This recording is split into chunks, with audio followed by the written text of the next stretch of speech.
అనగనగా ఒక ఉల్లిపాయంత ఊర్లో గుమ్మడికాయంత గుడిసె ఉంది. ఆ గుమ్మడికాయంత గుడిసెలో ములక్కాడంత ముసలమ్మ ఉండేది. ఆ ములక్కాడంత ముసలమ్మ ఒకరోజు పనసకాయ అంత పొలానికి వెళ్ళింది. పనసకాయ అంత పొలంలో ముసలమ్మకు వంకాయ అంత వజ్రం దొరికింది. ఆ వంకాయ అంత వజ్రం తీసుకుని ములక్కాడంత ముసలమ్మ గుమ్మడికాయంత గుడిసెకు చేరుకుంటుంది. గుమ్మడికాయంత గుడిసెలో బీరకాయంత బీరువాలో ఆ వంకాయంత వజ్రాన్ని దాచేటప్పుడు కిటికీ నుండి దొండకాయంత దొంగోడు చూశాడు.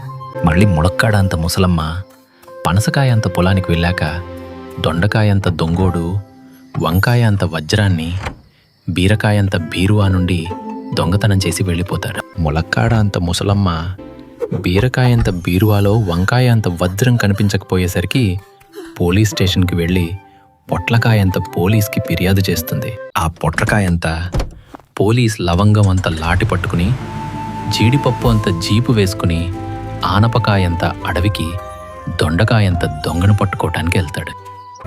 ఆ దొండకాయంత దొంగను పట్టుకుని జామకాయంత జైల్లో పెట్టి తాటికాయంత తాళం వేసి వంకాయంత వజ్రాన్ని ములక్కాయంత ముసలమ్మకిస్తాడు. ములక్కాయంత ముసలమ్మ సంతోషించి ఇలాంటి మంచి వీడియోలు చూడాలంటే బుజ్జి పిచ్చుక ఛానల్ని సబ్స్క్రైబ్ చేయమని చెప్పింది. సబ్స్క్రైబ్ చేయొచ్చుగా మిత్రమా.